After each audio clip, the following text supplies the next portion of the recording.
here tonight. I wanted to say thank you to C&P Coffee too, and Leopoldo and Kuhn for inviting Marjorie, and Marjorie for asking me to tag along.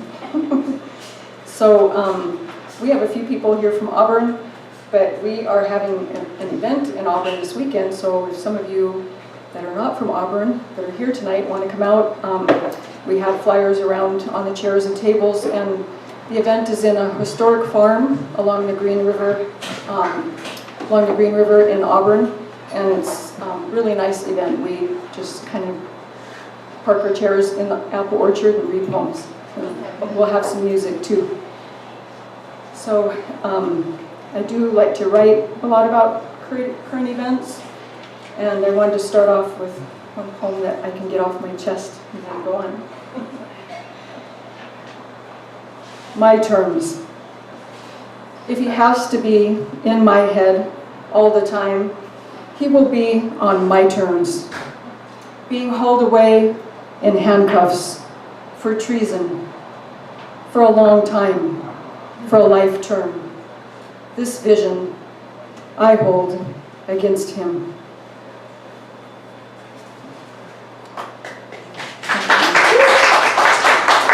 So, Cindy, you know, the last reader here, James, he asked us to not applaud till the end, because sometimes there's kind of continuity, and I think I'm going to ask each person, whatever your wish is, because people like to applaud, but would you, are they free to do that, or would you rather them hold it?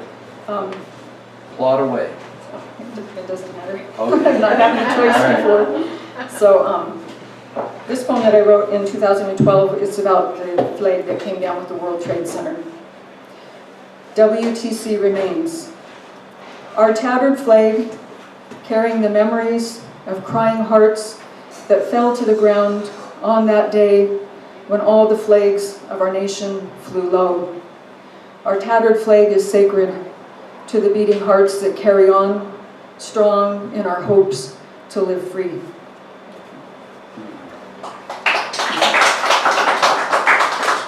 So some of my other current event poems are about Seahawks. And so it started in 2014. My daughter went to the first playoff game, and she came back just cold and wet from the big storm that day, and that inspired the first poem. So I'll go ahead and read some of those from the last few years.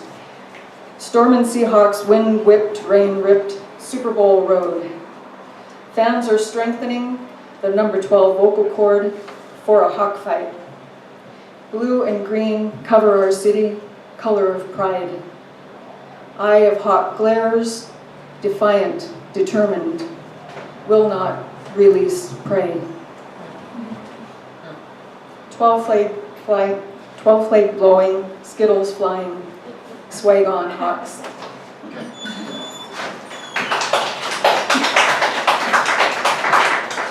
Blue and green, tinsel tree, Christmas in Seattle. Gotta gear up, get your game face on, go Hawks. Keep playing with all your heart, all we ask, Seahawks. Heart of tribe not on ground, warriors raised to new heights. On edge all season, how Hawks do it. Forever 12s, forever Seahawks, forever blue and green. Bring on stone cold, boom. Play through to the end, what we do, we are 12. Hawks all on when 12's all in. Won't be long, Wilson will catch his own pass in the end zone. So my first poetry chapbook is Tree Talk, and I want to share some poems from Tree Talk. It was published by Moonpath Press in 2015. I'll go ahead with the first poems in the book. Lone tree, dark as forest, beckons. My eyes rest upon your dark shade as I rock, unravel my thoughts into you. Unraveling, the cares of this day waft away. Without care, I see clearly your steady strength. I reach out to pluck some from your branches. Drinking with goddess of rain, no one talks much about her. but I can see she quenches your thirst like no other. Becoming, I drink, quench thirst with you.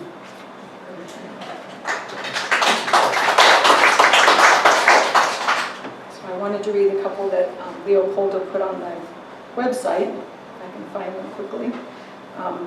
And these two I wrote when I was going over to visit my mom. She lives over on the peninsula, and so driving over and back you see lots of trees. So these poems are about the trees. Traveling through stands of green, I think of your waiting arms, back home so far away. I don't lose faith, even though I love these others. Returning home after having strayed far from your embrace, being touched by others, I found there are none who are your rival. So I've been working on some other collections, and these are some short poems that finish off one of them. Pouring, ever pouring, waterfall of love, behind the lichen glistens, sweet shade breezes by, inviting, looking through the showering light, infinite diamond droplets cascade, dive in, trust the flow, refreshing waters await, make way for gift from above, don't quit, just around corner, out of the blue, a miracle. House of grief gives way to love, makes healing room in broken heart. In filling light, radiant wave signal, turning tide, listen and see heartstrings softly swaying.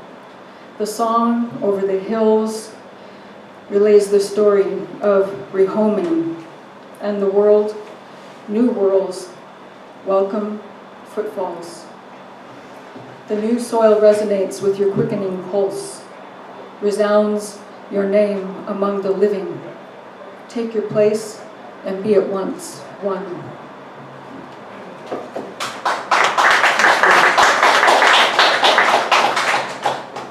So another collection, I have some mermaid poems, and I'll go ahead and read those now.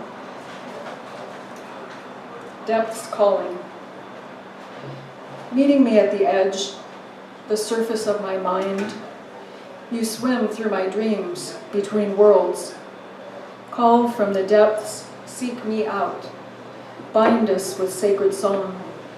I want to swim through the waters of my mind with you. Dive to the depths of the great sea of consciousness. Across millennia, our minds met in the blue channel, swimming, singing along the whale trail. Take me down again to share a meeting of minds. Your ancient song is calling me back.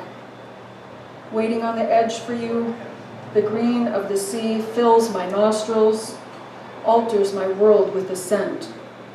I lap at the edge, unable to immerse in the living water. I drink your perspiration. Wait to hear your call at the verge of reality, to connect with your clan, creatures of your womb, beings that slide under my hands in the dream time. Meet me at the edge, my kin. I'll look for you in the dark, slate gray ocean of my mind.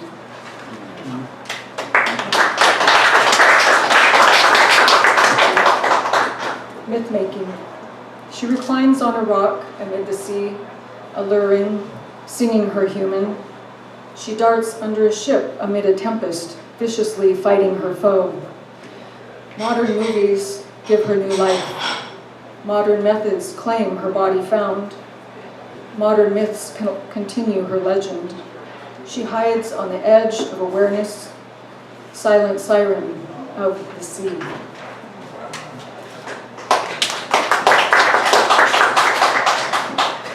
Emerge.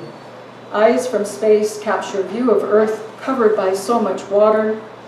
Looking into beautiful blue, wonder, how can mermaids not live in vast, fathomless ocean depths? Mary, the Magdalene's companion. Jesus was married, lived to about 70, had children, and his wife had a friend who was a mermaid.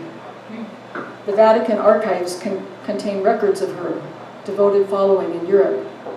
St. Mary Jacob, Marina, in league with the sea, shone with fishtail, a genuine mermaid. It was because of her that the little boat set afloat on the Mediterranean Sea, carrying Mary Magdalene from the Holy Lands, made it all the way to France.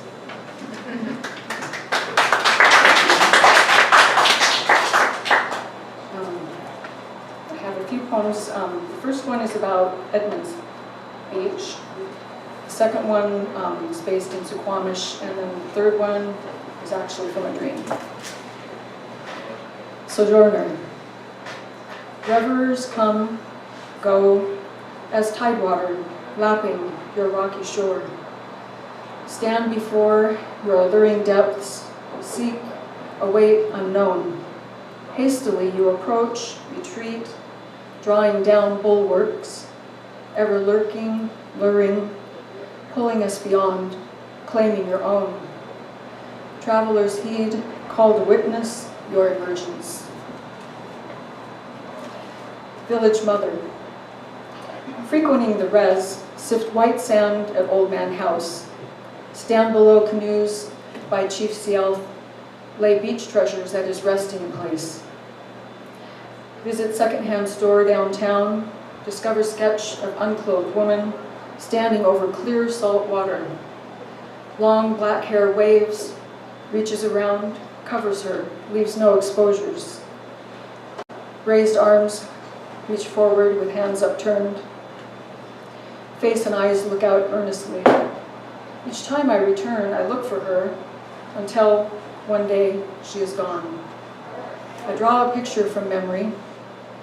I write a poem. I still would like to know her story.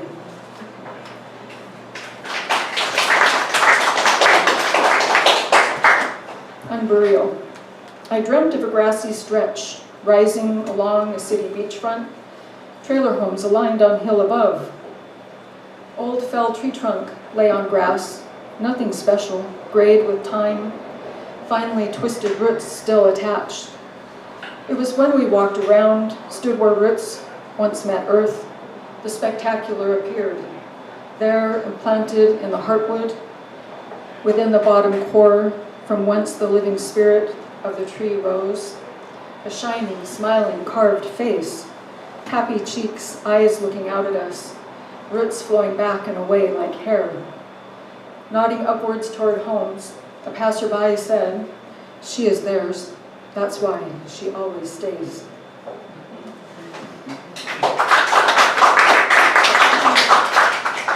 The art of painting. It probably started with the berry pickers, hunters, warriors, those selected to gather berries in their work, white face of sweat, hands on clothes, leave berry stain. Those selected to hunt, to defend the family, clan, tribe, wipe blood on face, clothing. When they returned and the people were fed, the ones unable to gather, hunt, the elders, the children, smiled with eyes of gratitude upon those who gave sustenance, those marked by the berry, the blood. Thus began the painting.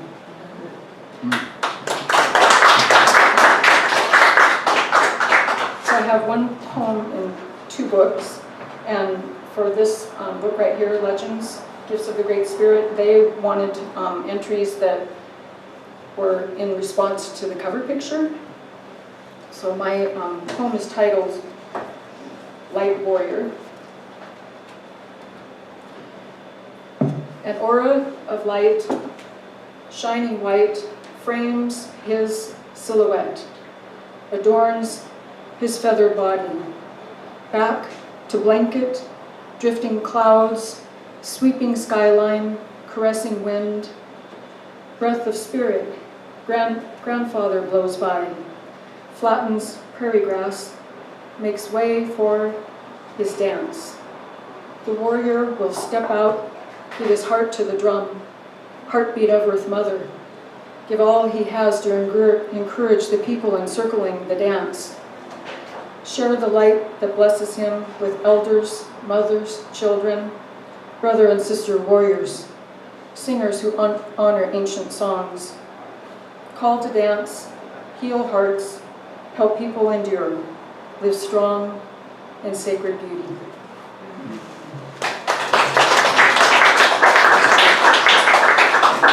And then Green River Community College in Auburn, they have in the spring an art and poetry class, and the art and poetry class, they develop their SBL literary journal each year. And so I had a poem in the 2012 version, and I kind of want to take the class next year. So I wrote this poem at Green River Community College from a pie epiphany that I had in a math class. Religion of Pi. Teams of mathematicians work endlessly to try to establish its property value, but it goes beyond all calculations. The universal code within all has no end. It stretches to infinity, abides in all circles, brings infinity to each sphere, creates balance between straight and windy courses. When built to its code, a structure is sound and stands forever. The most wondrous architecture and smallest atom contain this constant, circling our globe in pyramidal proportions, circling the universe in cosmological expressions. It never ends. Living within it, a message speaks, beyond the religions of the world. The infinite mystery of Pi, encoded in all life, proves all souls will be raised in everlasting circles, bonded with infinity.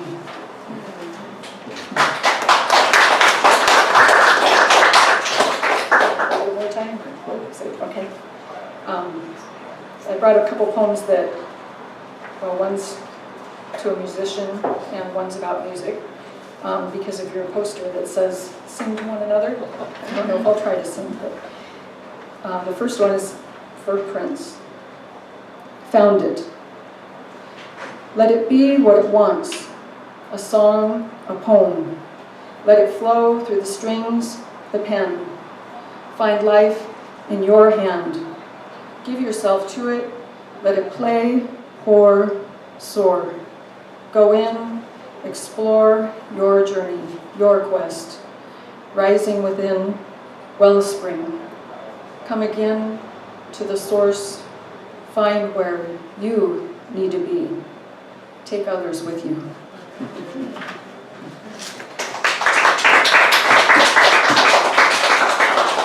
And I work at the fire department in Seattle, and from there learned that the Staying Alive song is now, it's a beat that's used for CPR.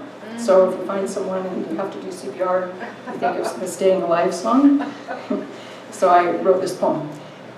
Bee Gees beat. Saturday Night Fever, young John Travolta, striding down streets to heartbeat of Staying Alive. 1977, I joined disco scene, danced my heart out. Fast forward 40 years, song that ushered in disco has a new hold on life. A heart under attack survives with Staying Alive CPR. Staying alive, push hard and fast, push hard and fast. Live to see another day. Wings of heaven really were on those dancing shoes.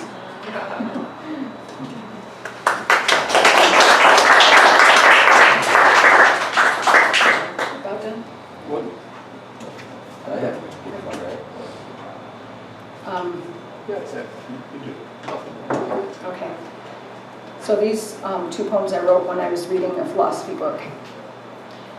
Das Ding an sich, the thing in itself. What will happen to me if I doubt all my perceptions, distrust all my senses, drop all personifications? Would I be an empty slate, ready to learn anew, see in different light the things of this world, pluck dreams from the garden of intellect, unearth reality in blossoming reason, gather the blue flower of Novalis, Could I unfold enlightened? Being seeks source. It is the nature of matter to involve lack. There is never enough stuff. Lives filled with material always want more. Matter is redeemed in the midst of corruption. In lack, a cry for fullness arises. Cry of lack opens way from emptiness, from nothingness, born to desire and filling. If I can read one more, this one is a poem about my cat, Happy Cat, and a crow. Good aim. Standing high above the ground, on my backyard deck, under the long-armed branches of a fir tree, I noticed my white happy cat on the ground, looking up intently into the branches. Suddenly, a pine cone fell, bounced off Happy Cat's back, yet he continued to stare upward. My gaze followed his, landed upon a crow shuffling around on a branch. I stared as intently as my cat at the fussing crow. Possibly, it loosened the pine cone. The crow plucked a pine cone in its beak, drew back its head, thrust the pine cone down toward Happy, this time barely missing his head. As Happy and I stared, entranced, the crow bustled around, looking for another weapon to catapult. Thank you all for listening.